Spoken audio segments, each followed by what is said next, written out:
In today's video, I'm going to teach you how to add a view with scripts in Supabase. Step by step 2026. First, open your browser and go to supabase.com.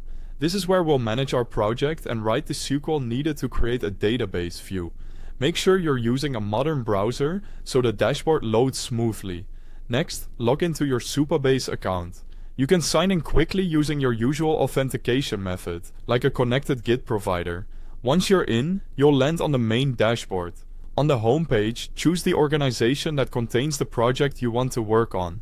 This ensures you're adding the view to the correct environment, especially if you manage multiple workspaces. Now, click into your existing project. If you're starting fresh, you can create a new one, but I'll proceed with an existing setup. As a quick reminder, Supabase gives you CRUD operations via its auto-generated REST API and the Supabase JS client.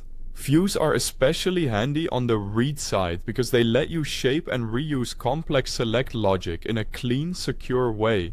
Inside your project, look to the left navigation and open the SQL editor. This is where we'll run the SQL that defines our view. It also tracks your query history and lets you save reusable scripts. In the SQL editor, you can either write your own SQL by hand or use community templates. Templates are pre-built snippets that speed you up and reduce typos, which is great for common tasks like creating views.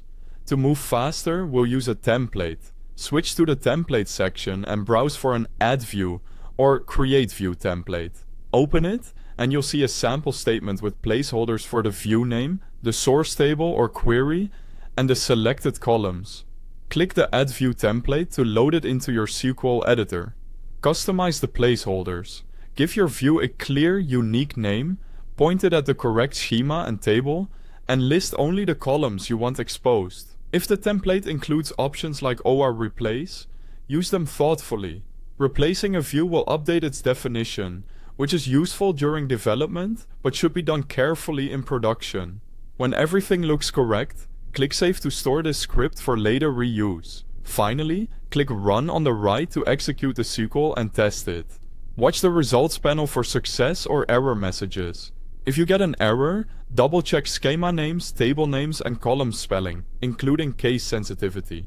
Once it runs successfully, your view is ready to be queried through SQL, the REST API, or the client libraries. That's it. You've added a view in Supabase using scripts and templates.